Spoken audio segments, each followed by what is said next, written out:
Exciting. There we go. I'm gonna join the meeting now, so I can present. Thanks for coming, Chuck. You can see. Good night. Okay, we'll go ahead. Now they're working on your comprehensive plan. We'll go ahead and begin our workshop for our comprehensive plan. We have the ladies from Mall Foster and Longview here with us, so we'll let you go and take over. Thank you very much. I think we're all good. Yep, you can see my face up there. 2 sets of glasses ago. They just keep getting stronger. It's lovely to see you again and Commissioner Watts online. I'm Abby Russell. I am a senior communications specialist with Mall Foster Alongi. We're a consulting firm that we're multidisciplinary, and you have 2 of the disciplines here today: communications and engagement and planning. And we're very pleased to share with you some of our findings from the discussion in January, walk through that a little bit, hear your input, hear your questions, and just kind of have a discussion around where we're going next. Sarah, anything to add? Yeah, so no, just I want to echo Abby that it's a pleasure to be with all of you. My name is Sarah Seeloff. I'm a senior planner at Mall Foster and Alongi. Like Abby mentioned, we're here to present some information, and then most importantly, to hear your questions and your input so that we can continue to pull threads together and move forward with continuing to explore other priorities that the port and the community have identified. Great, thank you. Commissioner Watts, can you hear us okay? I can, I'll just say I can hear you. I don't know if it's okay, but I can hear you. Okay, We can try to up the volume. we can definitely speak up. I am a mom, and Sarah has lots of practice with speakerphone, and so I feel like we can project. Yeah, Okay. we'll make it through it. All Yeah. right. So very quickly, just gonna go over again. So we're gonna talk through what you got in your memo, add a little bit more color and context to that. Discuss it, have a conversation, very short update on communications and community engagement. And then talk about what's next. So we'll come back to those priorities that we discussed in January, talk about what is going to be next and how we bring it all together for March, next steps, and then we'll be finished. Just as a reminder, this is generally the timeline of this process. Gold stars for everybody. We're in February now. And so that denotes where we are. And then the green diamonds are a delivery of an object. So we delivered a communications and engagement plan at the end of January. And then we are looking to deliver the report that can inform your comprehensive plan update in September. All right, so just as a reminder, when we spoke in January, the highlighted priorities here were the ones that the commission asked us to look into first for a couple of reasons. One being that these, the Columbia Walla Walla Railroad or rail line and the Blue Mountain Station were 2 items that were really top of mind for the commission and the port. And then housing and workforce were also top of mind, but they also kind of are long games, right? Well, it's all kind of a long game. But those were items that for this process required some research, and we've mentioned that it's not linear. We're going to keep coming back to some of these issues, and they all connect. So we're going to talk about that a little bit, but just as a reminder, those are the 4 items that we looked at for January. And the one thing that I would just add to what Abby mentioned is that our goal is not to overwhelm you with minutia and detail, but to really provide you with a working knowledge of the most salient facts and trends so that you as the commission can appropriately shape the comprehensive plan, right? So we've really tried, as we're conducting the research and pulling this all together, to bear in mind that at the end of the day, we are not conducting research for research's sake. We are conducting research so that you, the commission, can be appropriately informed and shape a comprehensive plan to the greatest benefit of the Port of Columbia and the surrounding community. That's right. Thanks, Sarah. All right, so we'd like to talk through the January findings, and you'll have this in your memo. And you know, it's information, it's there, but we hope to give it just more context and depth. And we also want to hear from you. We want to hear what the commission saw in that. Does it resonate? Does it make a lot of sense? Where are the gaps that we can help to fill in so that you have what you need to continue down this road? And I will just say that as a spoiler alert, that we are continuing to gather information. You'll hear us say a couple of times that we have some requests outstanding, and So we'll be continuing to circle back as we gather more information, but let's get to Blue Mountain Station. So I was really excited to, well, let me back up. We know that Blue Mountain Station has been acknowledged as a model for economic development and value-added agriculture by ports around the state and cities as well. And so we heard from Jenny this afternoon that just in the last month, you've had 2 requests for information from outside entities. And it's getting noticed nationally. So this quote that we put on the slide is from the Municipal Association of South Carolina, talking about how a commercial kitchen in Florence was inspired by 2 models, one of which is Blue Mountain Station. And so, right? These are people I talked to, yeah. Mhm. Yeah, so Blue Mountain Station speaks loudly and it reaches out. I think its influence is recognized well outside of Columbia County. So congratulations. That's pretty cool. Yeah, that's Right. amazing. Yeah, so more broadly, we know that value-added agriculture is it's an industry with a lot of potential.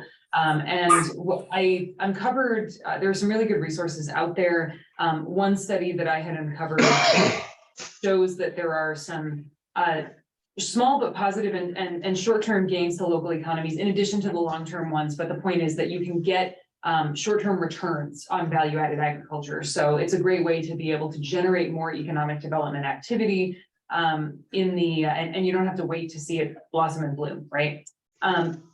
Linking of industries is one way that happens.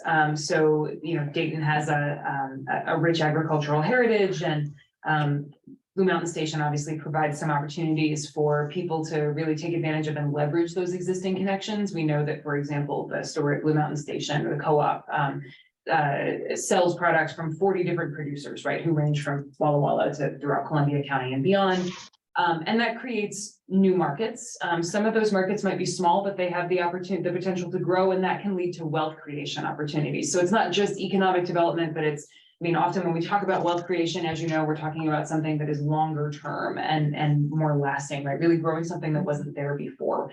And you'll hear us talk about the importance of regional perspectives. And so value-added agriculture has been recognized as a really important tool for facilitating regional relationships and regional economic development, especially because you really get those urban-rural connections, right? Not just Blue Mountain Station selling products that are coming from entrepreneurs who might be in a larger city, but also drawing in tourists who might be coming from a larger metropolitan area, right?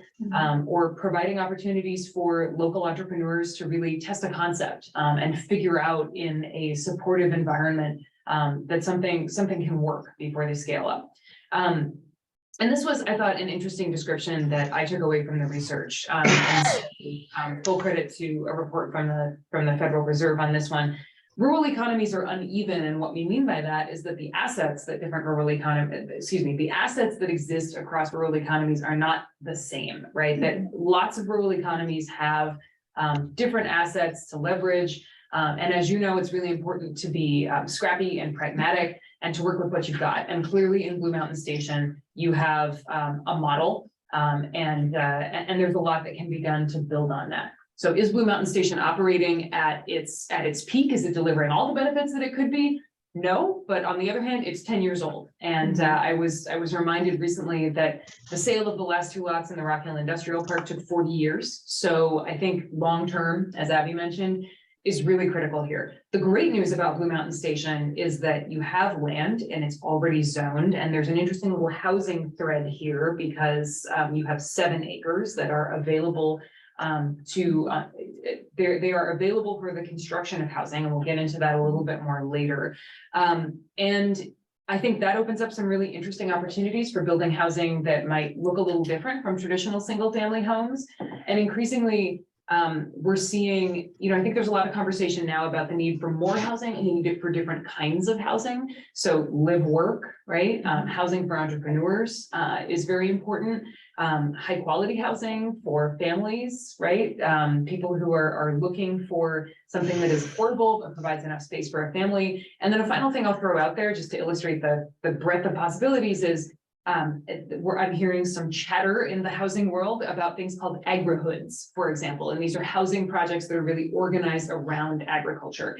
So you could think of it maybe as sort of an offshoot of some of the, the idea of like live work in the same space. So long story short, there is a lot that you can do with Blue Mountain Station, and we really are looking forward to your questions to help us, inform how we continue to treat research around this asset. I just want to add, before we hear from you commissioners, I want to add just a couple of thoughts. So in the world of port assets, Blue Mountain Station is very young. I would say it's a middle schooler, because there's just so much opportunity and room for growth. And you've very wisely provided that opportunity and that room for growth. But the way that the agreements are and the land, the zoning and how you've treated that asset. So there's a lot of opportunity, as we've heard today from Phil, with this new opportunity for the malting. By maltsters. By maltsters, I can't wait to use that word. That's the sky is the limit. I mean, there's so much that can be done and so much demand for this, that it's just really, it's really exciting. And, Port's role is to provide the foundation for opportunity to blossom. And so that is what I see you doing as a port, is putting in the investment, whether it's time, it's staff time, it's grants, it's, recruiting businesses, putting in the investment that then brings that opportunity to the private sector. And one thing that, just a final point, one thing that we have talked about previously just tonight is finances, right? And so the great thing about Blue Mountain Station is that it's covering its operating expenses. And in fact, I believe more than covers its operating expenses. So there's this issue of ongoing debt service, but again, it's a young asset, right? And there is a lot of land there, and you've laid the groundwork and you have the ability to be able to make some really exciting decisions about which way you're going to take this. And I come back to the idea that lots of people are trying to get to where you already are. So while we could go on and on, because we think it's really cool. And also they have great soap.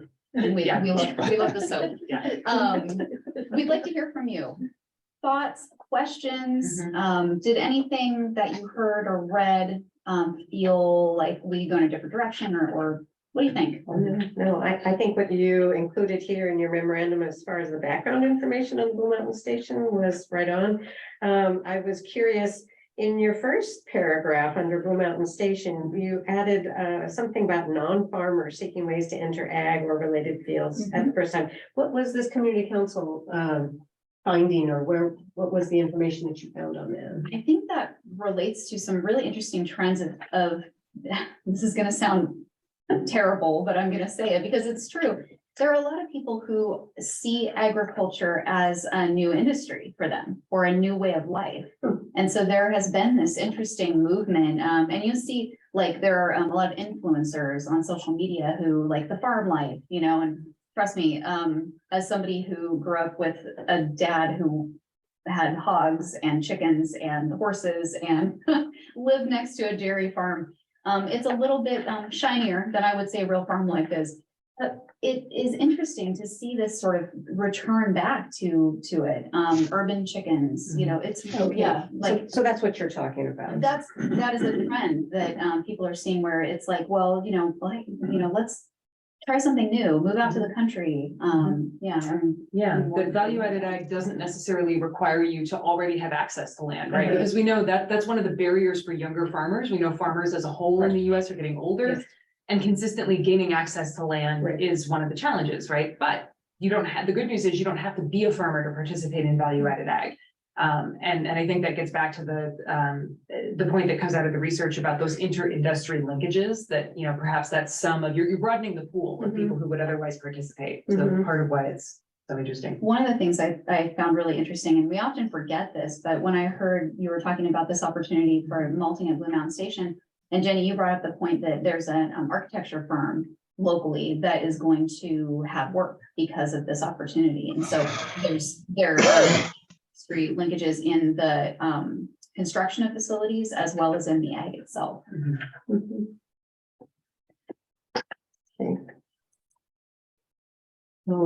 Other questions? I'm sorry. Excuse me. I'm sorry. I'm having worked for the government. That second, third sentence in that first paragraph. I believe the government is still providing as much support for the farmers. I haven't seen any moving away from funding. Direct payments, yes, but funding, I think, even has increased. And if you go to like the environmental working group, you can, and you're familiar with that page. Yep. It talks about subsidies and those numbers continue higher. Thank you for that. Yeah. No, that's an excellent point. And we can, as we move forward into developing the final report, we'll definitely sharpen up that point. So that's a great one. And there are, you know, I think one of the points maybe that we can underscore, and this gets to when we talk about other priorities, is that the grants that are available and support that's available to entrepreneurs in this space are continuing to increase and diversify. So perhaps maybe we can follow that thread in that direction, but that's an excellent point. Thank you. Mhm. Commissioner Bryan, any thoughts you'd like to share with us? Oh, I'm just listening right now and gathering information. And we've laid out some really good facts about the benefits and what Blue Mountain Station is bringing to the community. And I definitely agree, and it's really great to see the growth and the opportunities that, you know, you're wanting to bring to Blue Mountain Station and seeing that kind of production, you know, related to agriculture to increase. So it's really good to see what we're doing right with Blue Mountain Station. What are we not doing that we could improve on with there? That would be, I'd like to hear that too. Yeah. Yeah, from an outside perspective. Sure. Yeah. What comes to mind when you think of opportunities that could be focused on that haven't been a focus so far? Mhm. Is there anything that comes to mind when you think about that? Like what opportunities may be out there regionally?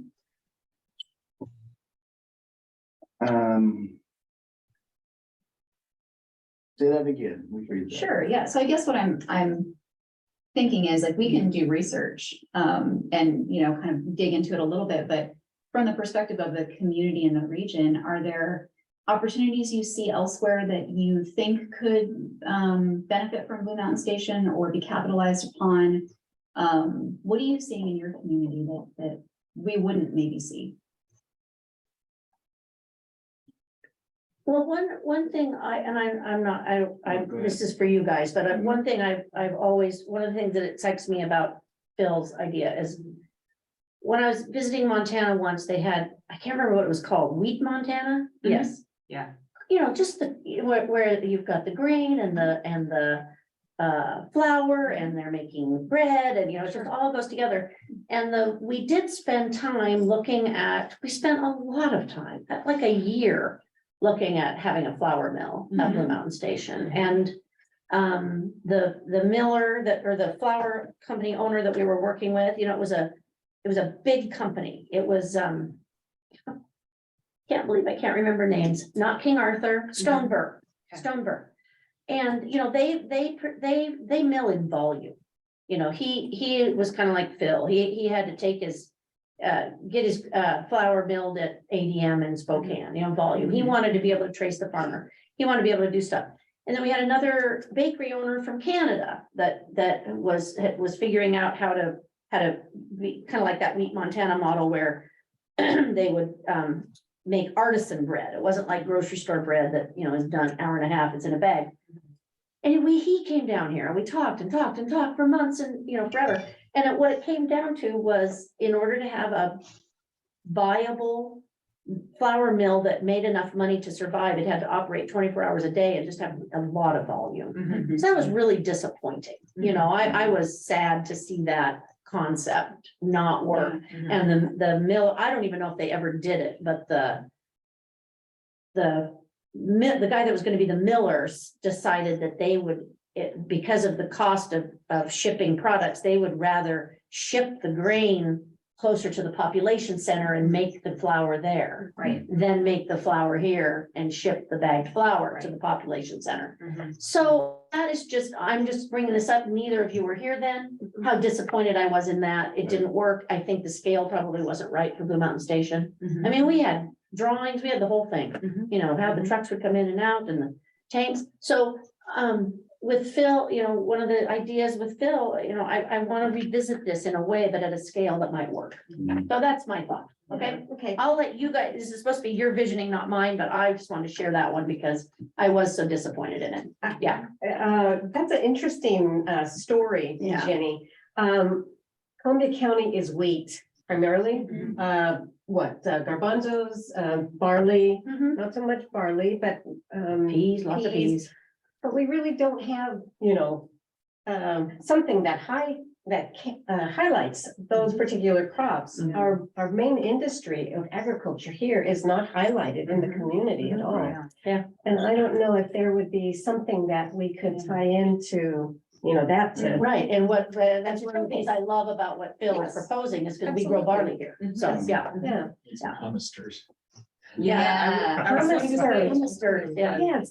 It's interesting because some of in doing research about Blue Mountain Station, I learned that there's a particular kind of garbanzo bean. that is Billy grown beans. yes, right, grown in the Billy beans. Palouse, Yes, right? sir. And Yes, it's sir. really prized for how creamy it is. So if you're a hummuster, that can be a real asset. And of course, you have a commercial kitchen here, And so. we do have a farmer. And we here, so, have a- Yeah. And we have a large apple orchard. Yeah. Um, But if we could showcase what Columbia County has as far as agriculture, since that's really, isn't that what you were saying? The deep economic and cultural roots in agriculture here in Columbia County, we could highlight those. Yeah. That might be Yeah. something of interest. Well, I wonder if there's perhaps an opportunity here to maybe do a little more research into what's happening in Skagit County, because I know they've developed and I'm going to IPZ. Oh, an innovation partnership zone. Thank you. We're yes. part of Walla Wallace Okay, already, okay, but it could be expanded upon. 'Cause Yeah. The one warning I will give you is that we don't have the same kind of small. I don't know how to describe it, vegetable crop farmers, irrigated vegetable crop farmers. As Skagit Valley. Right. Dry Okay, land mostly, it's- right? Mhm. We have, there is irrigation in the valley, Mhm. but they mostly irrigate. Wheat and peas and Yeah. commodity crops. Okay. That's an excellent point. I think part of what I'm wondering about it is there something they've done with the IPZ? Because as I understand it, it's fairly new and they're trying to really get it off the ground. And is there an idea there that might spark something that we could? Yeah, and I don't know, I haven't heard much about IPZ in a while, because the city of Walla Walla was kind of the manager of that concept, so. Yeah. One thing that I keep coming back to in my brain is, this may be a terrible idea, but I'm just thinking about it so much I wanted to share it. So when you mentioned wheat, what's the primary, are there a couple of primaries like hard red? soft It's winter, it's winter, It's winter, white, so it's soft soft white white. wheat. Okay, so it is the bread flour wheat. No, No, That's it's hard. it's noodle. That's hard red. noodle. Okay, so hard red is the bread. I can never remember which one is which. So maybe this would not necessarily work, or maybe it would. So like a lot of European villages have, they've got away from the production and then came back to the local products, right? So villages will, specialize in a certain thing and people can get their bread from XYZ village and it's a certain, they're really passionate, especially in France or Italy. They get their noodles from another area. So that's just something that's kind of kicking around in my brain. And I don't know, we do that a whole lot in the United States. Mhm. And I really like that model because it's very local. And you could even, even within the region, you have synergies with bread and noodles and different types of wheat and garbanzos, et cetera. Interesting. Well, this gives us a couple of leads to continue to explore. We're trying to walk a line between digging into things that require more digging and at the same time, empowering you with information that's gonna help you move toward the best conclusions. But I think there are a couple of threads here that we can really explore. And perhaps it comes to case studies, right? We talked about the importance of learning from other courts and the commission's interest in doing that. And so can do some additional digging, but I want to be mindful of time. Yes. Okay. Let's talk about, okay, I'm sorry, Commissioner Watts, before we move on, Blue Mountain Station, wanted to make sure and get your comments, if any. Yeah, you hear me all right? Yes. All right, so yeah, I value the niche market. I value the mom and pop and the small shops. I think there's great value with that. But what would excite me is not bringing something in necessarily, always one or two employees and an owner or 5 employees. I'd like to see something with 50 employees with living wage jobs and manufacture something that is on the bigger spectrum. Also in that mix, that's what I think economically is in my head is a value that would bring to Columbia County and Dayton as itself. So not forgetting that part of it, I would appreciate moving forward. I don't know what that looks like. I don't know. So the research will tell us and what other opportunities are out there. But I don't want to get locked into just the niche market of new age or this is what's popular right now. Sustainable, living wage, marketable jobs. Something that could develop that I think would be awesome. So that's kind of where I'm chewing on with that. So that's kind of all I thought on that part. Mhm. Thank you. That's excellent. Thank you. Okay. How do you go about recruiting for the bigger producers though? It's very difficult, I will tell you. Okay, so case in point number 1, there are only, like right now, the numbers they showed me, there are only 94 unemployed people here. And we all know there are a lot of people that are unemployable, so you gotta have the workforce. Mhm. And then the other problem I have is that businesses like that often require proximity to a freeway. And the delivery and supply chain are issues for them being this far away from a more urban center. Right. Tri-Cities has had good luck with bigger food processing, but as you know, they have a freeway. Right. So those are the big barriers. Yeah. Railroad. Yeah. We do. Yeah. Right, we do, yeah. I And appreciate the challenges. I just want to make sure that we don't take it off of the table because there's challenges in front of us. Right. And I hear you, and I don't ever want to say, make excuses, like No. it can't be done. I just want you guys to understand after so many years of doing this, how hard that is. Mhm. But it doesn't have to be impossible. But I definitely agree with Commissioner Watson that it would be, really advantageous to be able to have a facility like that, a producer that could, provide a lot of good paying, family wage jobs and. It would be great. I agree.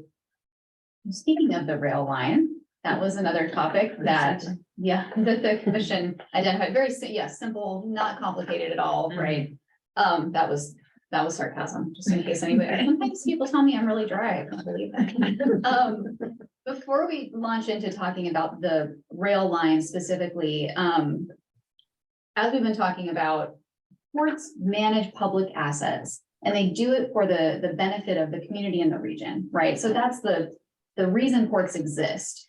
And those assets take various forms. So the Port of Columbia has land, it has industrial properties and facilities, it has a rail line, it has a marina. You guys actually have a little bit of everything, which is really fun. Some ports It is. really specialize. Some ports are primarily industrial or primarily airports. There are just so many different ways that you can slice it for ports in Washington. But you have a number of assets in your portfolio. And the rail line is one that has, just like any asset, some big pros and some big challenges, right? So there are many benefits, including cost savings for users. So those who use efficient transportation like rail lines often are shipping bulk product, and that is their margins can tend to be quite tight. So the more quickly and efficiently and cheaply, frankly, that you can move it, the better. Rail is very common, especially in inland locations to move that. Although you do have limited access to a waterborne facility with the gap because of UP, but we can go into that another time. It reduces wear and tear on roadways. So rail lines are where they are, they don't move, and they're not making a whole lot of them anymore. And then roadways, we're kind of getting to a tipping point in the United States where our roadways, we're not building a whole lot of new roadways these days. But so we have to maintain what we have.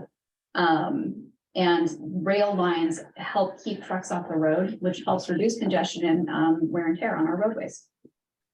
Rail lines are part of a national system. So it's a way that communities get linked together for the transportation of freight and people as well, but primarily we're talking about freight right now.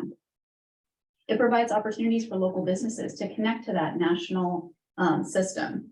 And you have value in the asset itself, so it's worth something, right? There's a value to the physical piece, and there's a value to the land that underlies it and the right of way in that. And those are actually three different things.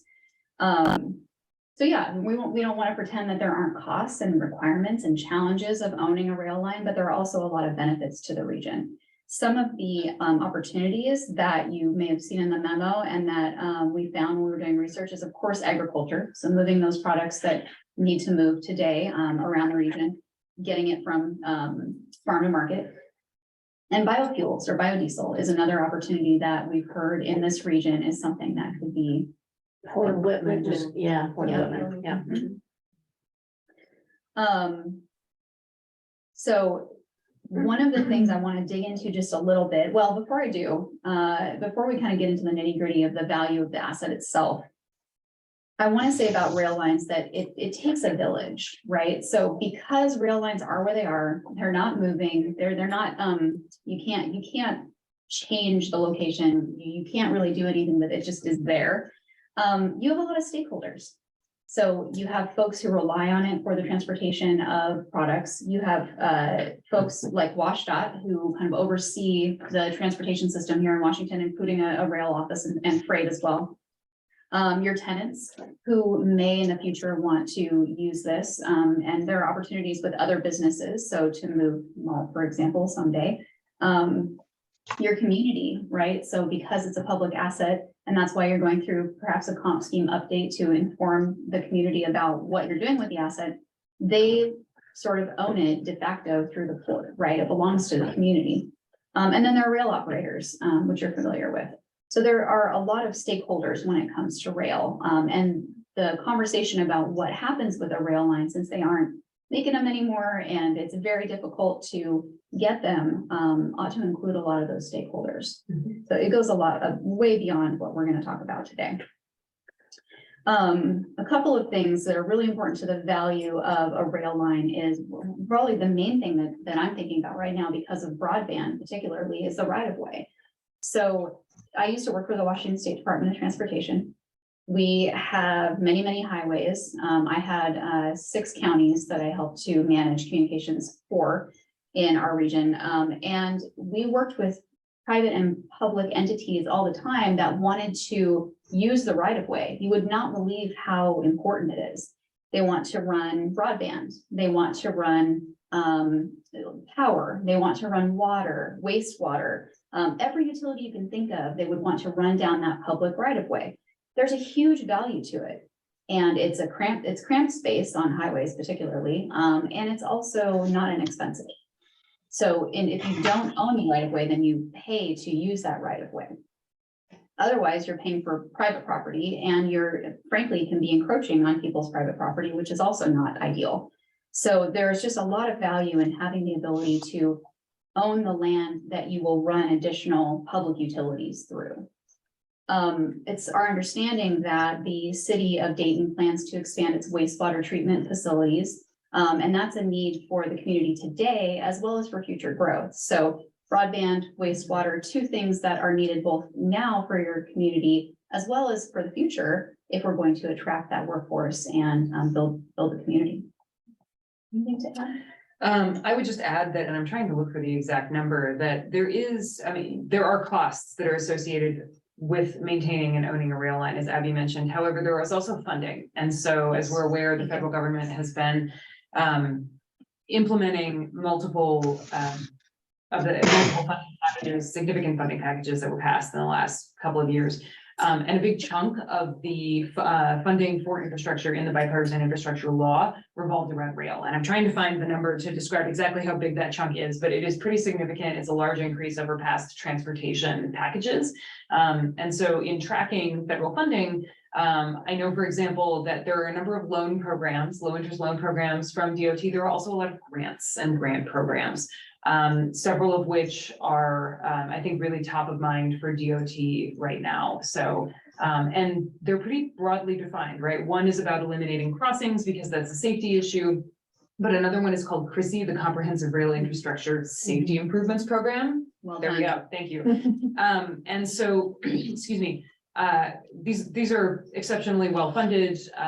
There are opportunities to go after larger grants. And as a public entity, I think you could be well-positioned to further investigate those. So it's definitely something on which we can provide some additional information. And I know I've had some conversations with folks at DOT. They're keen to get the money out the door, so. something to Okay, think so about. do you think that it's more accessible than it used to be? So, because remember they had the Tiger grants? Yep. Yeah. Those were hard. Right. It Do you was- think what's happened now because of the infrastructure money that would be more accessible to a port our size? So I will say grants are always hard. Well, You right, know this, but some of yeah. them are, I'm not afraid of grants, Mhm. but when you almost need a full-time person to write the application and Yeah. manage the money, that's ridiculous. There's a So reason why they called it a tiger, it was a beast. Yeah. It well, was. They're So not are called these- raised grants, but. there's Ray's and Chrissy, right? Right, Yeah. exactly. So I think, I mean, Jenny, to your point, it would still be a lift. Mhm. However, there's more money out there than there used to be, and we're going to see elevated levels of funding in these Okay. programs through 2027. So you do have a minute to be able to plan. But yeah, I wish I could say that applying for and managing federal grants has gotten easier. I don't think that that's the case, but Well, Um, or at least it's- more, if there's more available and it's not such a crapshoot to just Exactly. put the time into it. yeah, and it's I more mean, likely I to know get it. that you at the Port of Columbia are skilled grant managers. You have lots of experience with state and federal funding. It's often just, carving out the hours in the day is easier said than done, but the money is out there. And so we can definitely provide some additional information about that. Sarah, you're the expert here, but so there's infrastructure grants, right? And there's also economic development or economic vitality funding, right? There's money that can be applied to from an economic standpoint Mhm. versus an infrastructure standpoint. Yeah. And so that there's a couple of different ways maybe to slice it. Right, there are some different ways to slice and dice it. The other thing, and I don't want to be speaking out of school here, so I will just say, because I haven't checked the numbers, that the state of Washington is highly supportive of entities like ports going out and grabbing some of that federal money and bringing it home. To the point where I believe there was a one-time set aside for $5 million from the state of Washington to support whatever match would be necessary to compete for the Hmm. federal rail money. Hmm. Now, I don't know how much of that has been spoken for. I can definitely get an update, So but this is a recent thing? it was recent as of, I believe, 2021. So I will give a call to the people at DOT, or excuse me, WashDOT, to check on that. But I bring that up because often when we think about large federal grants, we think, oh yeah, the DOT is, I mean, unless DOT typically likes to fund at around 80%, it can be lower for some grant programs. So then that leaves people wondering, well, where is that 20% going to come from, right? And if there is still state funding available, then that, I think shows you the degree to which the state really wants to support successful applications and, could be worth a look. So I will provide an update on that at our next meeting, if not before. Yeah. We could keep going about rail, but Yeah. I know you have thoughts and questions, so. Well, I'd and we love to actually hear have that. maybe just Oh, a yeah. little more context to share. Let's- I am going to be brief. Okay. So the other thing that we wanted to highlight is that in terms of the market for rail services, the kind of rail that exists in Columbia County, right, it's short line rail, and it's a different kind of animal. So I think as you're thinking about managing public assets, some of what our research turned up is that it's important to recognize how different short line rail can be and to be a little flexible, kind of like this penguin. So I was wondering what that was. I'm sorry. I mean, I just said that I because think I it is- cannot see a penguin in that. oh, yes, well, it's an artistically Like- posed baby penguin who, Okay. yes, is unfortunately the same color as the background. But he's being very he or she is being very flexible, so that's the point that we wanted to make. Shoreline railroad is often, it can operate at a different scale than some of the big national railroads, like the BNSFs of the world, the UPs, right? It can be scrappier and often it was described to me by one expert as a sort of more likely to be a glass half full enterprise that can string together different opportunities that wouldn't necessarily work for a national operator, but at a regional level can work. And that can make the difference thinking about the long term, right? For business attraction and growth and retention. And so something that was really highlighted for me by an industry expert was that Many times communities will dispose of rail assets and 10, maybe 20 years down the line, right? Opportunities can come along where, but for rail, right, a new business could locate in a rural community. This is especially key for rural communities. So that for us highlighted the issue again, that long-term control is key and the use rights can be divided out for maximum benefit, similar to the arrangement that you have now, right? You have somebody who is using, you have an operator that's using the track, you maintain the ability to use the right of way. And so anyway, we wanted to highlight that because I think that really helped us understand how what we're looking at with the Columbia Walla Walla rail line is different from say like one of the big, class 1 railroads that is operated by Union Pacific or something similar. So yeah, I'm trying to think, there was and the other fact that was the other issue that was raised was again thinking about the long term. Businesses might locate today and not realize that they actually may need rail access in the future. So yet another reason to think about, long term, right? What are the possibilities? And I think we've had some interesting conversation about that with malt and maltsters. So I can have an excuse to use the word again this evening. One Yeah, that example. rail line is really interesting. So Yes. that's all we wanted to say about Yes. rail. Now we would like to hear questions and thoughts. What stands out for you? Well, I'm Yes. excited to hear about all the possibilities for funding, because as we know, the railroad owner has talked about the cost to improve the rail Mhm. for one customer. And so,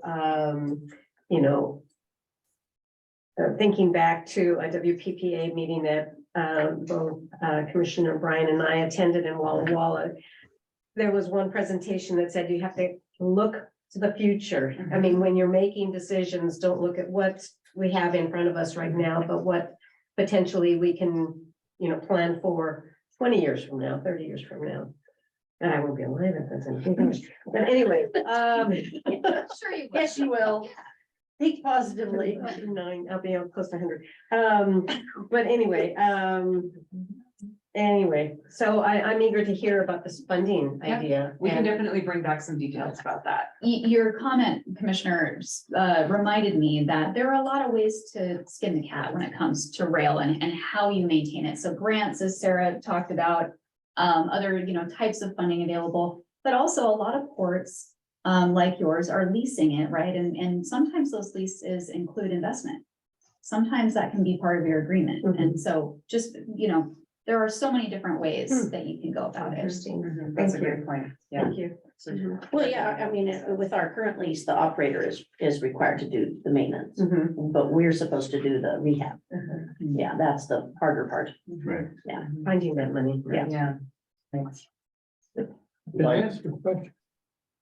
Um, We will give an opportunity to ask some questions maybe at the end of the meeting. A brief public I comment was period. just asking because it's about the rail. Right, we can come back to that. I believe that a good condition, functioning rail line is a very valuable asset to a community. Ours is not that. It's an asset, yes, because we do have it leased and he is using it, but it needs a lot of work. And I think the last estimates were around $31 million. So is it an asset or is it a $31 million liability? Yeah, funding is becoming more available, but does support really want to dedicate staff to doing nothing but filling out federal grant applications for funding, or do you want to focus our efforts other areas? I know that the rail operator, as you're aware, has shown interest in purchasing it because he wants to do more with it. And he has mentioned that the lack of ownership makes his negotiating powers less in dealing with the constraints down at Wallula, that he would be able to have a much stronger bargaining position if he had ownership of it. And I'm inclined to agree. I don't know how or when the port is going to come up with $31 million, and as the rate of inflation is going, is probably closer to 50 million by now. To revitalize a railroad and spend all that time and money to do it. When we have a rail operator in the public sector that is willing to put that time and effort in. I think that an asset in the hands of the public is an asset that can be developed a lot freer and well, just a lot less restrictions than what we can do. So I'm sorry, can you say that again, Commissioner? I think that the asset in the hands of the public he would have much, his hands would not be tied as much as ours are. Oh, in so government. Do you mean You private? mean private? Private. Oh, Yes, right. okay, okay. Private. Thank you. Yeah, so I think what I'm hearing you say is you have concerns about the ability of the port to rehab the rail to the point where it would be an asset in your eyes or an operable asset in your eyes. Right, And so your thought is that private ownership would be able to do that maybe more easily and could still bring some value. right. Okay, I don't want the rail line to go away. I think that would be devastating. Yeah.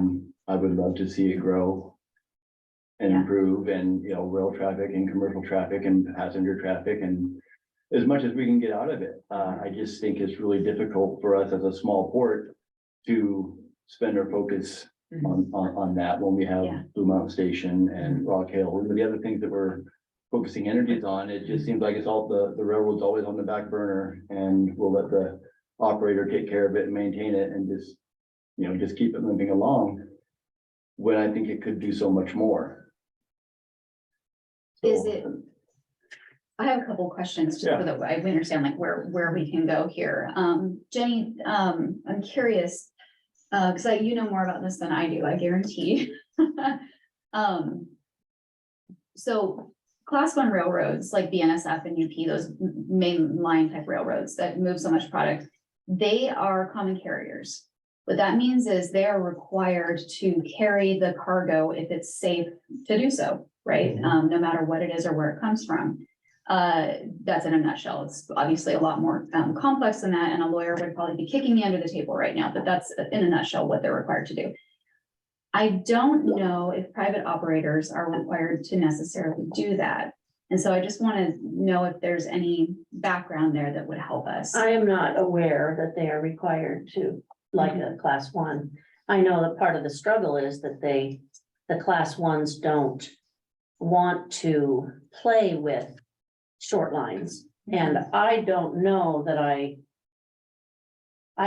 that there is for anything to back up his statement that if he owned it privately, that would be better. I don't know that.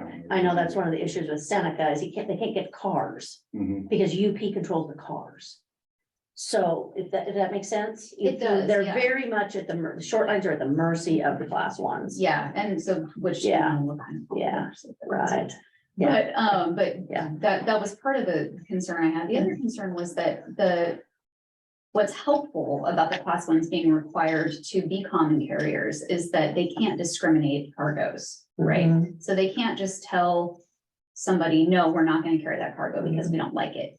Or for whatever reason that might be. And what that gives is some parity in the way that we move cargo around this country. And so that is something that we can provide some more information on that would maybe help when we're thinking about all the pros and cons. Yeah. So I got a question on that. Yes, So what in your mind do you think that there would be a cargo between here and Wallula that we would refuse?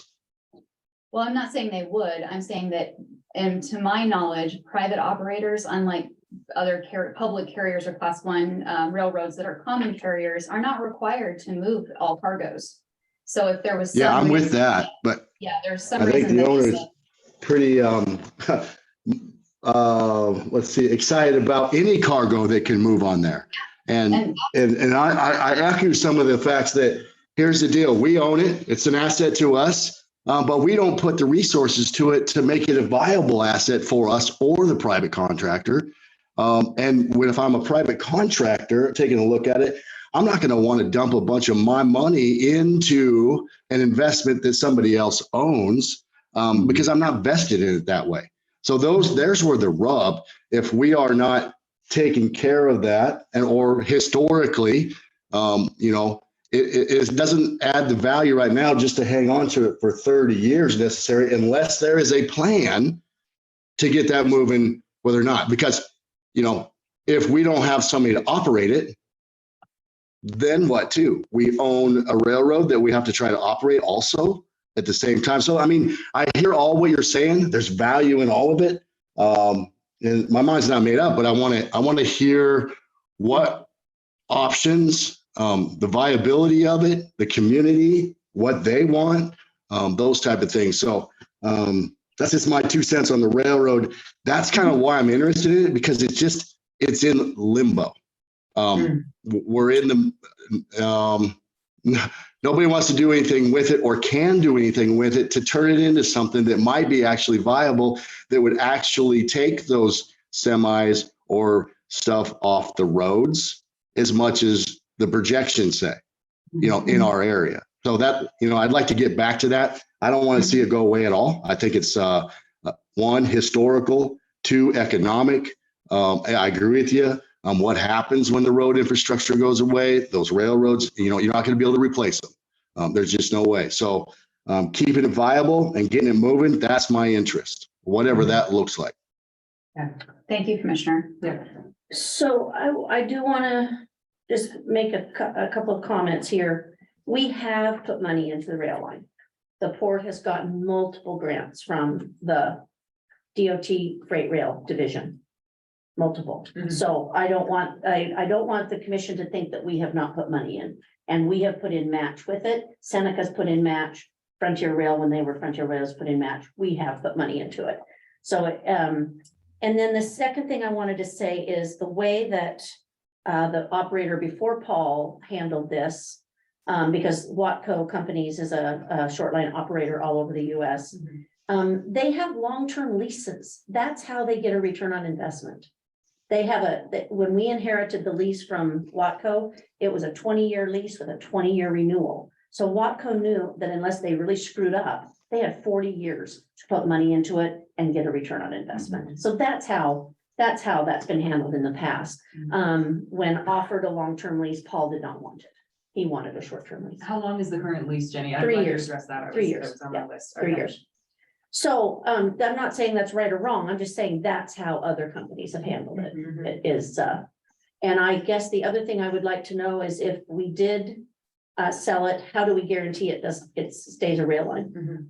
Yeah. That I don't know if there's a way or not, but there's no guarantee, because it could be scrapped, it could be used for, it could be scrapped, it could be used for storage of rail cars, because you make money on storage. Right. Well, there's yeah. no real way to guarantee it's going to remain a rail line if the port owns it, because there's already been discussion with prior commissions about ripping the rails out and scrapping it anyways, So I've heard meetings that's been, thrown around. So, I know that there's no guarantee it's going to remain a railroad just because the port retains it, Well, but I would have to differ with you in that there's more of a guarantee that the port would keep it a rail line if we own it. If we don't own it, we have no say in it. That's all. That's all I'm saying. If we don't own it, we have no say in it. Yeah. Okay, thank you. This is really helpful. Agreed. Before we move, we definitely want to go ahead. Yeah. We even want to get to a couple of other just as simple issues, housing and workforce. But Commissioner Crowe, I just wanted to make sure that we saw your comments as well. Yes, you did. Okay. Great. Excellent. All right. Well, clearly in the next 10 minutes, we can resolve housing and workforce issues. Right, exactly. I So know. these figures these are 2022 figures from the Washington State Employment Security Department. And it gives you an idea of the scale that we're talking about, right? So the civilian labor force in Columbia County is about 1,800 people, as Jenny mentioned. There's not a lot of churn here, right? Not a lot of slack. 94 unemployed people was the estimate in 2022. I do want to highlight that the unemployment rate at 5.2% is slightly higher than the state's rate, which was 4.4% for 2022. However, within my lifetime, unemployment in Columbia County has declined from 20% to a little over 5%, and that's really significant. That's an impressive achievement, right? So basically, since the 1980s, it's been coming down. And now, as we know, the issue is finding the workers, right? So it's not an issue of too few jobs. Your wages are pretty competitive, right? If we remove King County, which we know is an outlier, then you can see in the second table down here that average hourly wage in Columbia County is fairly comparable, right? Within, trying to do math. Within 35 cents. Yes, thank you. It's that time of night. Yeah. So we highlight these stats just to kind of ground you in where we're at, where we'd like to go in terms of both sharing information, but also inviting questions and thoughts are the trends, right? And I know that, Jenny, we had talked about this data with you, and so I just want to flag, and I appreciate you noting this, that these are projections, the 2020 numbers. Again, this is the Washington State Office, Office of Financial Management, which is where the state demographer lives. And 2020 numbers are based on the census. There are projections every 5 years out. Projections can be wrong, and in the past they have been wrong Yes, they about have. Columbia County. Did you want to expand on that? Yeah, they, every decade that I've been doing this for 20 years, and the Office of Financial Management projected a decrease in employment every year. And then the next census would come and it would be, we'd have, like, let's see, from 1990 to 2000, we grew by 40 people. Woohoo. And then from 2000 to 2010, we grew by 14 people, and they had projected we would shrink. And so this last time, we did shrink it at 2020, but like by one person or some ridiculously small number. But I don't know if that's real or if it was because of COVID and the strange census count. So when they showed me this, I said, I don't always believe OFM as far as the shrinking goes, but that said, that I guess we still look at trends. Sure. No, And we're not growing, we're not growing very, really, it's minimal, Mhm. if there is any growth. And that's an excellent point, Jenny, that especially in a rural community, right, the margin of error, right, is going to be, there's not really a lot of room for one. And to your point about the 2020 census, right, we know that for a variety of reasons, there might be, Undercount. right. So, and rural America for the first time in history lost population in the last census, right? And that was something that we cited in our memo. So there are, you're not alone is the big thing that I want to highlight here, right? That birth rates are down, not just in the US, but, across many developed countries. And then we're also seeing, less migration, and there are some reasons. There's a tie-in with housing, right? That the current housing crisis and underbuilding of housing, which we'll get to in a moment, locks many people in, right? It prevents them from moving around.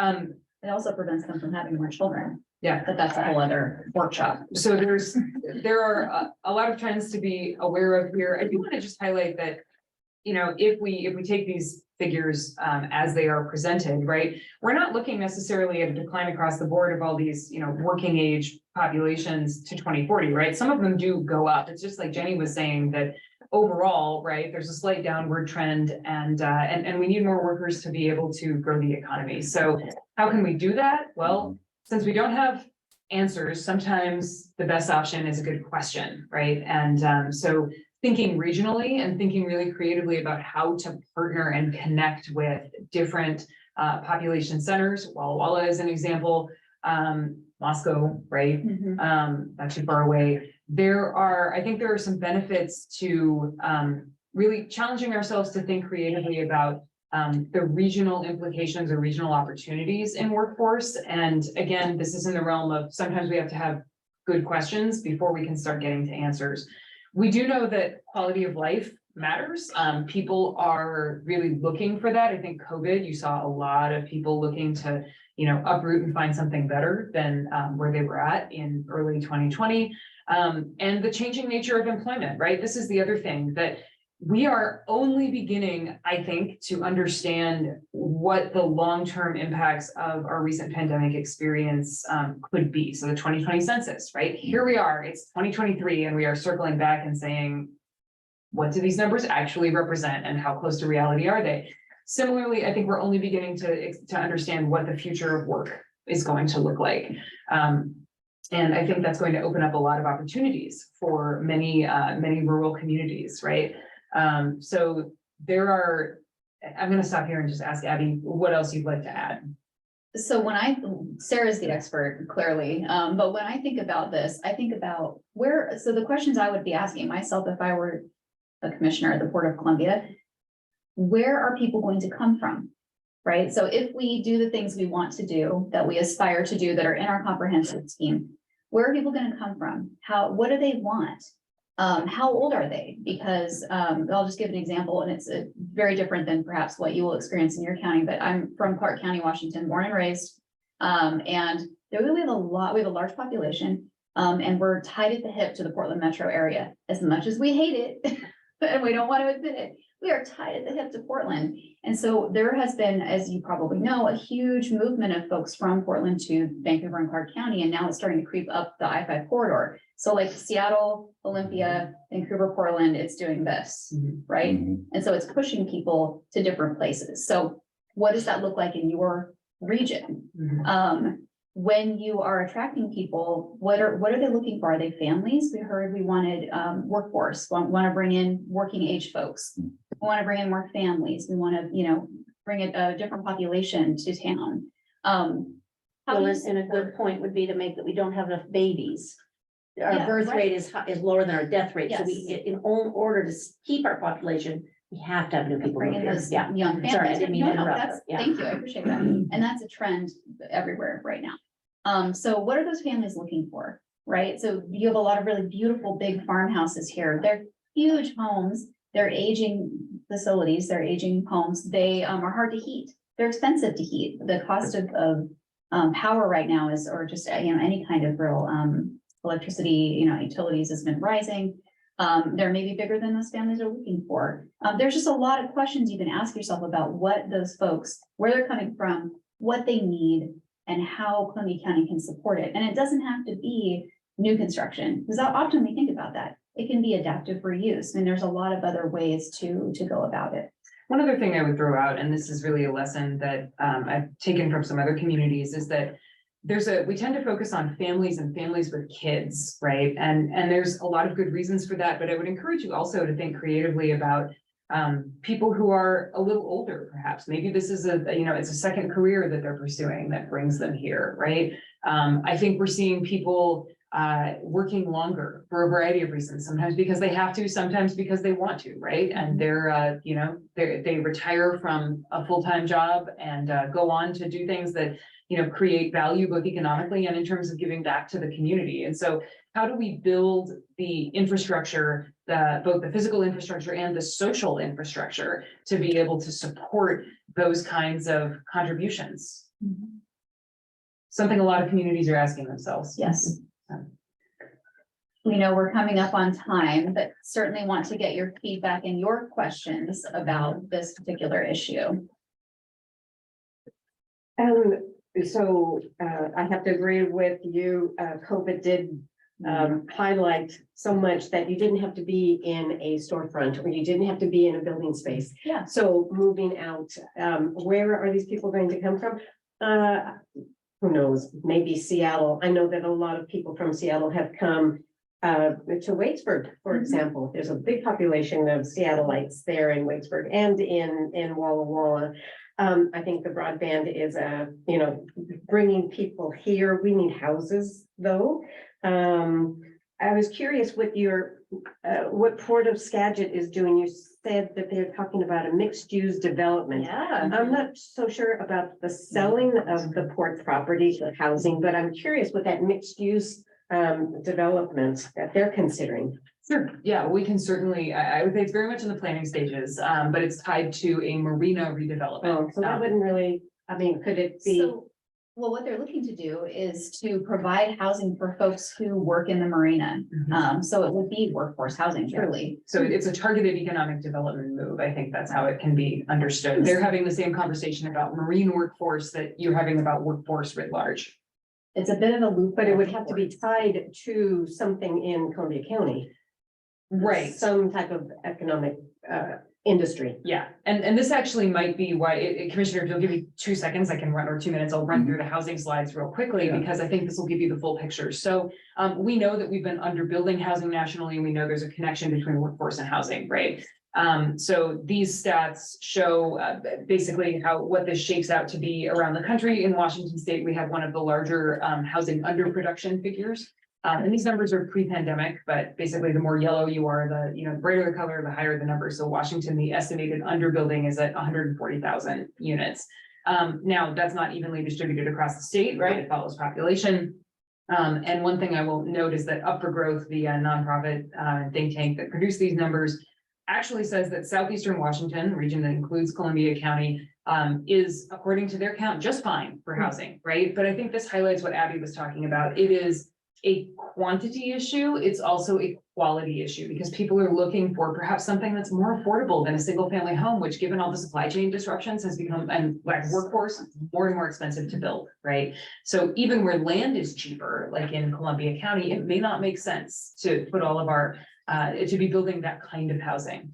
And this is where the role of ports in housing, this is our final meaty slide, it's evolving, right? And so ports are authorized by the Revised Code of Washington, and I'm not even gonna try for the number, to work in a number of areas, but the law says that you can only work in the areas that are specifically mentioned in the law. Housing is not mentioned. However, we know, and so do ports around the state, that there is a big old link between housing and workforce. And economic development, which we are authorized to do. Absolutely. Correct. Yes.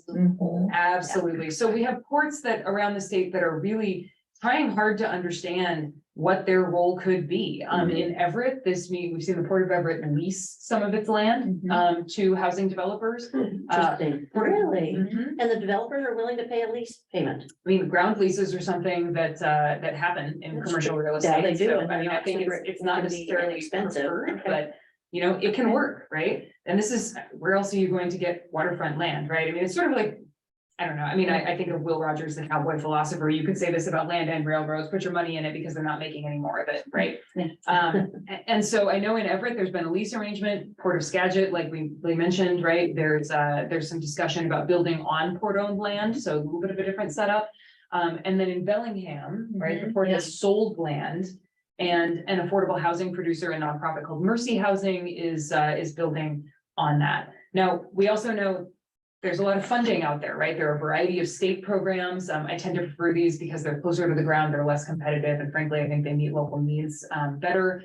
There are some federal resources, but frankly, I think I would look to the state for a variety of resources that can help support this. And the state is so keen to build housing that I will say something that has surprised me as someone who watches grants and funding is that the Department of Ecology has a grant program that is now accessible to the private sector. And this is in a state with a constitutional prohibition on gifts of public funds, right? So I can imagine the attorneys had a field day figuring out how that would work, but I'm saying the first time that I read those guidelines for what's called the Affordable Housing Cleanup Program through Ecology, which really focuses on cleaning up post-industrial land and turning it into housing. My first reaction was, is that a typo? And I called and had a conversation with colleagues at Ecology, and they said, no.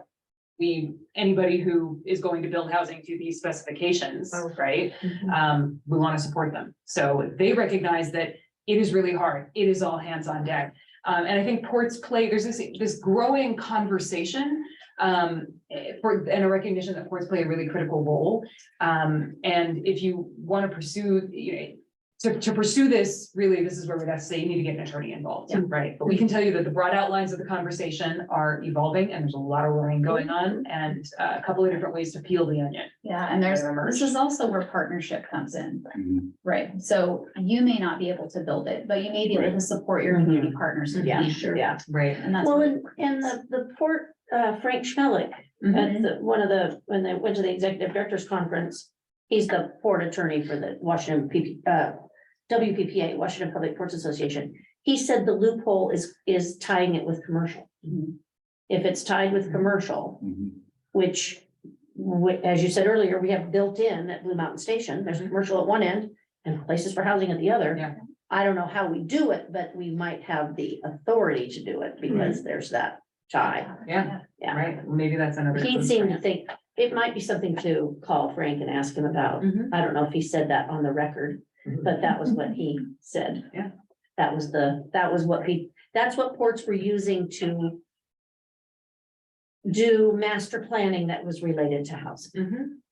Yeah, well, and that's excellent, that's excellent information, and, you know, I think now that having breezed through those slides, now we can come back, and, you have the rest of the research, so obviously for two highly related Right. topics. Yeah, I'd love to hear your thoughts and questions. What do we think? It's not overwhelming or anything. No. No, we're not covering it's like a fire hose, and I've been doing this for 20 years.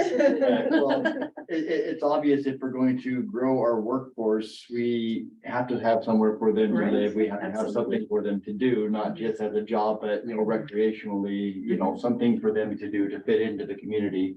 Not just come here and like, okay, I got a job and go to work, you know, it's got to be inviting and welcoming. So finding a way to balance that, you know, having a place for them to live, making it attractive. And yeah, and finding how we can, you know, develop the facilities and properties that we have to accommodate that and what exactly our role can be. And yeah, it's an exciting prospect, but just how we can, what we can do, you know? Well, I think if we figure out legally and maybe look at what some of those other ports have done. As far as just planning goes, at least if we had a master plan or some Yeah. sort of a something that we show people and say, okay, what could we do? Could we do the utilities Mhm. and then sell it? Or do the utilities and lease it, like she said, or, you know, Mhm. I don't know. I don't know. I mean, they're right that there are a lot of state programs right now that are focused on housing, Right. so. I And don't this, know. this may be where, again, partnership comes in, right? So there are other folks in the community who may have some answers. May be able to look at it from a different angle. Jenny, you sound like you had. I had a thought, yes, because it's something I should have told you about is what was the entity? Remember they came and shared the housing statistics with us? They knew that we needed single or apartments. Is that common roots? Well, it wasn't Common Roots, but maybe it was community council. They did a whole, community council. they did a whole housing, we know what we need. Mhm. I need to find that and share it with you. Great. Yes. Perfect, okay. When, was Me- that, do you remember? Last year, it wasn't that long ago. Yeah. It's very current and they identified the shortages in Columbia County. And I remember that apartments were Yeah. we'll just- like Studio? one and Yeah. studio and one bedroom apartments were number one. Yeah. Yes. So that's Yeah. affordability, that's, Smaller. yeah, I mean, I, you know, Like Common Roots Housing Authority. It was community council that did it. Common Roots is Common about Roots is the land trust. the land trust, yeah. Right. And I did mention that to them earlier, today, Okay. but I think I have that community council, I think I have the slide deck when they made the presentation with the data in it That would and the be study. Yeah, because we weren't really far off in the affordable housing. You know, we were really close, we were just below it all across the board, you know, we didn't have family Types, housing. right, yeah. yeah. Right. Yeah. Right. Well, and I never want to take away from another community, but you know, I understand that there are, and this is true actually in my community as well, although we've expanded, but for a long, long time, my community, Battleground was a bedroom community, and we still are to an extent, but they've expanded economic opportunity to the point where people who may have worked in Vancouver or Portland can stay in Battleground. And so like they're willing to give up an hour commute or 2 hours, depending on traffic, of course, and all the gas and all the expense of driving, like I'm right here in my community. And so those are the opportunities that can help grow that. And there are a lot of people that live here and work in Walla Walla, so that you're right, that is like a workforce that is already employed, but But they're could be leaving. employed And locally, they right? may be And then, also and well, and shopping. then they spend their money there. Oh, yeah. Right, Mhm. so that's a multiplier. Yeah. And it's hard, when you're working Walla Walla, it's harder to be involved in the community because you're gone every day. Right. It's harder to get back in time for a community meeting or to be involved in things. At least that's what my friends that have worked in Walla Walla have said. It's harder to stay connected. Commissioner Watts, are you with us? believe he's off. I think he's Okay, off. I think he left it. I just wanted to make sure we engaged him if not, but other thoughts on housing? We've got partnerships. We've got kind of the question of like, where are people coming from and, you know, what might they need? What other communities are doing. Mhm. I really appreciate that. Mhm. Are you familiar with Port of Pasco and their Osprey Point project? I've heard of it, but I'm not real familiar with it. Don't know how it's progressing. I haven't Yeah. checked on it lately, but I know they have plans to do something very similar. you know, Yeah. with- There has to be a Housing list and- somewhere. Oh, I'm sorry, Commissioner, please. I didn't mean to interrupt. No, go ahead. I was gonna say that I think, I don't know if there is a statewide list, I think, of ports and housing related projects. No, but that gives me a great It idea probably for lives in someone's head, WPPA. right? Yeah, and then, and I've been attending, although I don't make it every month, but WIDA has a workforce housing group, whatever, that's been meeting monthly. Mhm. And the Port of Bellingham gentleman leads the discussion or, you know, tries to get presenters, tries to, Rob. yeah, yes, Yeah. yes, Rob. both. Mhm. Oh, no, not Rob, it's not the director, Oh, like an Don. economic development director. Don Goldberg. Don Goldberg, yes, Don Yeah. Goldberg. Yeah, so we can look at, They would probably know all the ports that are doing, or maybe ask WPPA, but they would know a lot of the public agencies that are Mhm. doing. Yeah. That's great. And one other thing that I wanted to highlight for the commission is that the Department of Commerce at the state level has specialists who focus on priority sectors, right? Forestry, clean technology, agriculture. And I learned recently that they have a new workforce development person, right? So recognizing this is commerce, recognizing that workforce is a big issue across the state. And I have a call into that person to try to get on the phone. So unfortunately, just wasn't able to connect before this meeting. But that will also hopefully open up some new information about, you know, what are the resources of commerce, are there other case studies that she's aware of that we should be looking at? Any last thoughts before we kind of close out here? Okay. Yeah, thank you. Lots of things to think about. We kept this in here if we needed it, didn't need it today, but we'll continue to come back to this as like when we think about opportunities, when we think about where we're going. This is a great guide. Yeah. Thank you. So back to priorities. Well, forgive me, before we go back into the priorities, I just wanted to let folks know that this handout is finished. So this was something that was discussed in January that the commission really wanted. And thank you, Tracy and Jenny, for printing off some copies. This is based on. I gave each of you one in your packet, Okay, but if you want more for.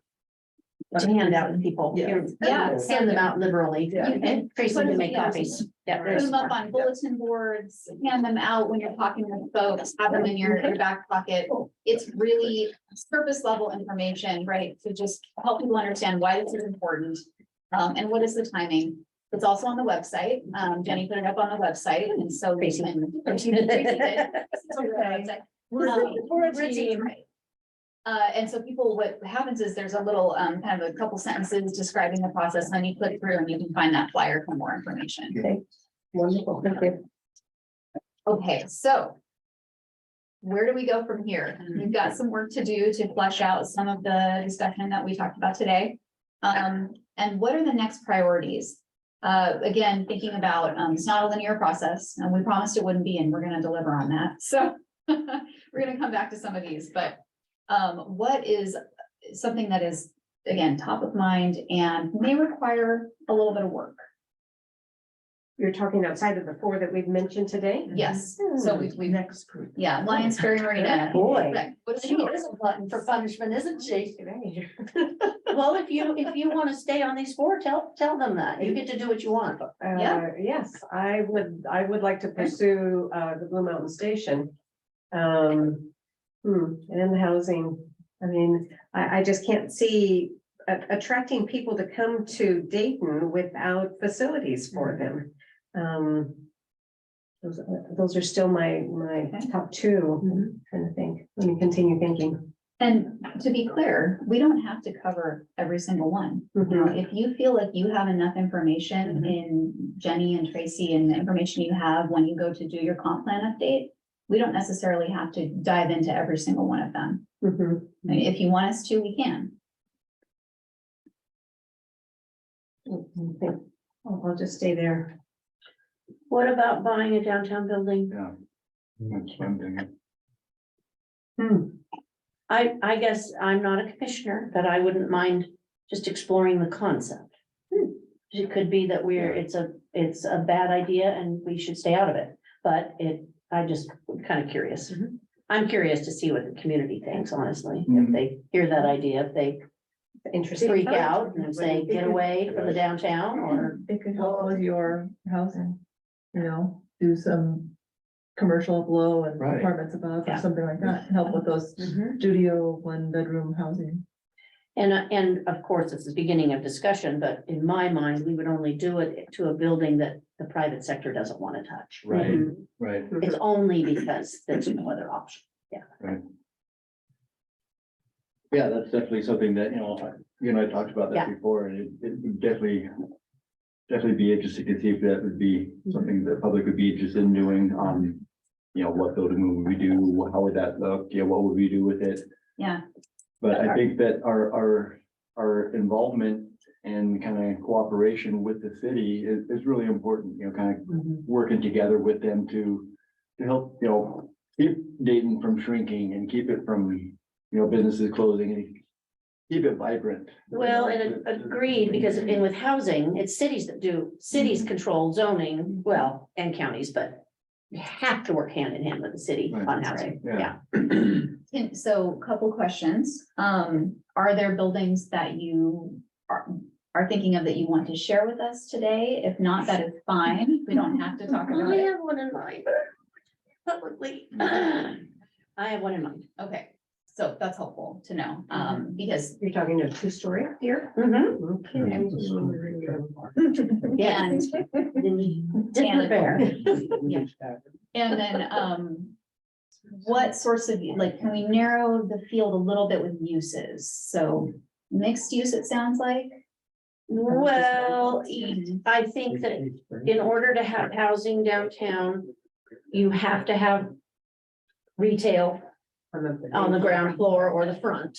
I mean, there's some people that have, right, but, so it would have, and I don't know that I have a specific retail idea, other than you kind of see in our downtown that the buildings that have been fixed, where they have, they're insulated and they have good HVAC and good windows, they're rented.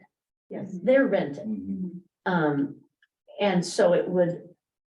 We're not gonna be the ones operating a business. We would be the ones making a space, not low barrier to entry. That was a word I wanted to talk about for Blue Mountain Station. Somebody used that the other day and I thought that is the perfect example.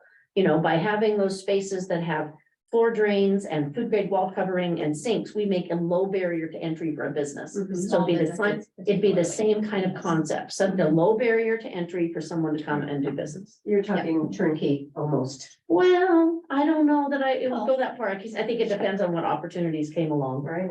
Yeah, I think we'd have to just Right. keep our options open, absolutely. Well, and one of, the one of the ones I have in mind has an existing business that I would like to not see go away. But I don't know how to integrate that into the Yeah. concept, Right. because that's hard to do, but. Yeah. Um, On the investment front, TIs can be negotiated, right? That's the beauty of that, so. tenant improvement. Oh, sorry, forgive me. Right. Jeannie knows, I don't know very much. Okay, so Golden word. keep it, sorry, my old. It's okay. board hat. Yeah, that's right. So continue with Blue Mountain Station and housing. And Lots railroad, to unpack and there, railroad, and yep. railroad, Mhm. and look into buying a downtown building and what is opportunity there. Yeah. Okay. And do we buy a building and rehabilitate it, or do we buy a vacant lot and build something like a indoor market with, several different places, it's an option too, with maybe housing above it, it's. Great. I lean more towards the rehab, just because I'm afraid nobody else will do it. Right. Yeah, but it's still a good idea to think about both. Yeah. Right. Okay. Okay, so thank you very much, Thank you. commissioners. Jenny Did and you get what you needed? Yes, we did. Okay. Yes, indeed. Enough to So, keep us out of trouble. oh, March. maybe.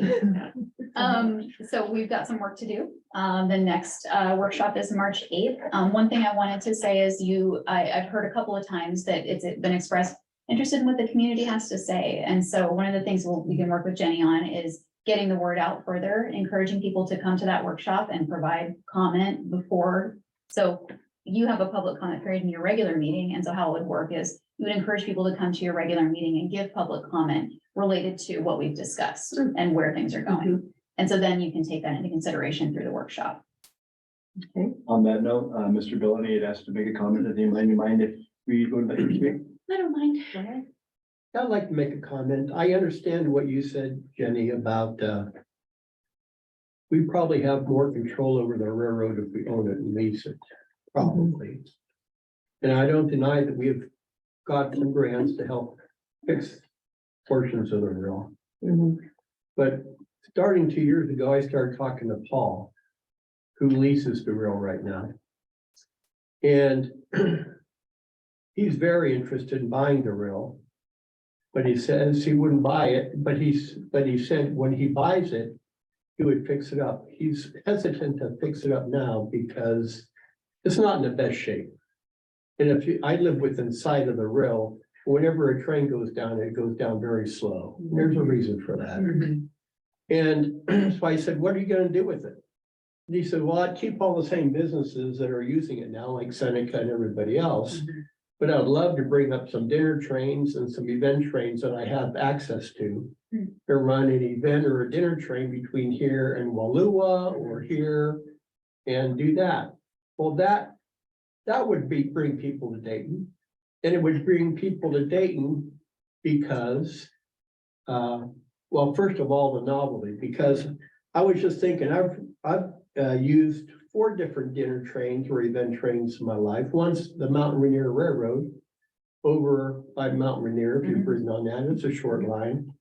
And then down in Clarksville, Arizona, there's the Rio Verde Road that runs along the river.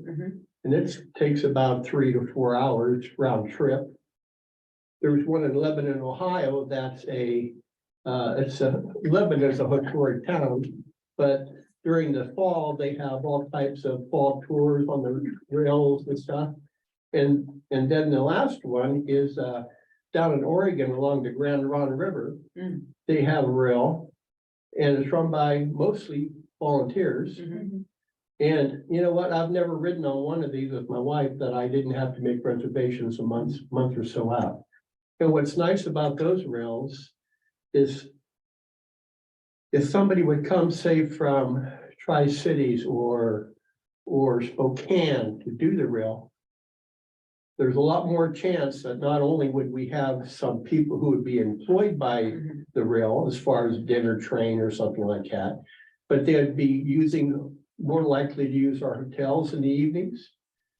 They'd be more likely to use our restaurants that could use the business. They would visit some of our shops. Because, you know, we don't have a whole lot here in Dayton to attract people. We lost the Winaha Gallery. We lost the Weinhardt Cafe. We had a 5-star restaurant we lost. We lost the A-frame. So we're losing our eateries. We're slowly going down. So we need to bring something in that attracts people and gets them to spend their money here. And I think this would be a great attraction to have. But he doesn't want to put money into the rail if he doesn't own it. But he would like, and he's been talking about this for 2 years now. And so that's my comment. Thank you. And I would like to see a dinner train. I'd definitely use it. And when family came, I'd use it, you know? That'd be fun. Okay, thank you. With that, I guess we are finished. We're adjourned. So we'll see everybody next month. Thank you. Thank you. Thanks. Are you down here? Probably not. No, yeah, we're, my wife has a wall.